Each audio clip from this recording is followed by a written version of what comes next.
জ্ঞানই মানুষের প্রকৃত আলো, আর সেই জ্ঞানের আলো যার হাতে তিনি দেবী সরস্বতী। নমস্কার বন্ধুরা, আপনাদের সবাইকে স্বাগত জানাই অমৃতরস কথা চ্যানেলে। আজ আমরা জানব সরস্বতী পূজার ইতিহাস, মা সরস্বতীর জন্মকথা, পূজার মাহাত্ম্য ও নিয়ম, এবং এই দিনে একটি কাজ করলে জীবনে জ্ঞানের দ্বার খুলে যায়। ভিডিওটি শেষ পর্যন্ত দেখবেন, কারণ শেষ অংশটি খুবই গুরুত্বপূর্ণ। দেবী সরস্বতীর পরিচয়। মা সরস্বতী হলেন বিদ্যা, সঙ্গীত, বুদ্ধি, বাকশক্তি ও শিল্পকলার দেবী। তিনি শ্বেতবস্ত্র পরিহিতা, হাতে বীণা, এক হাতে পুস্তক, আর বসে থাকেন শুভ্র পদ্মের উপর। তার বাহন হাঁস, যা ভালো মন্দ বিচারের প্রতীক। মা সরস্বতীর জন্মকথা। পুরাণ অনুসারে, পুরাণে বলা হয়, সৃষ্টির শুরুতে ব্রহ্মা যখন সৃষ্টি করলেন, তখন সেই সৃষ্টি ছিল নির্জীব ও নির্বাক। তখন ব্রহ্মার মুখ থেকে আবির্ভূত হলেন এক অপূর্বা দেবী, সরস্বতী। যেই মুহূর্তে তিনি বীণা বাজালেন, শব্দের জন্ম হলো, ভাষার জন্ম হলো, জ্ঞানের প্রবাহ শুরু হলো। এই কারণে তাকে বলা হয় বাগদেবী, ব্রাহ্মী, শারদা।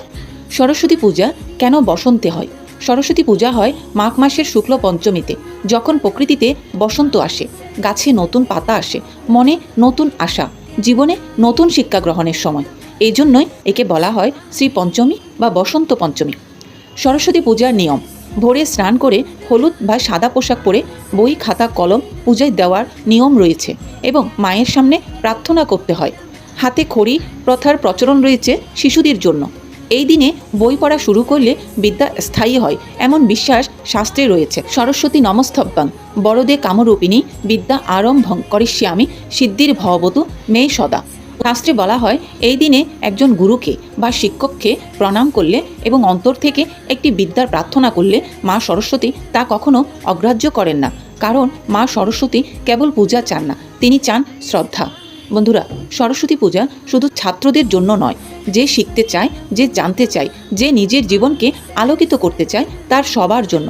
আপনার জীবনে যদি জ্ঞান, শান্তি আর সঠিক সিদ্ধান্ত চান, তাহলে মা সরস্বতীর আশীর্বাদ কামনা করুন।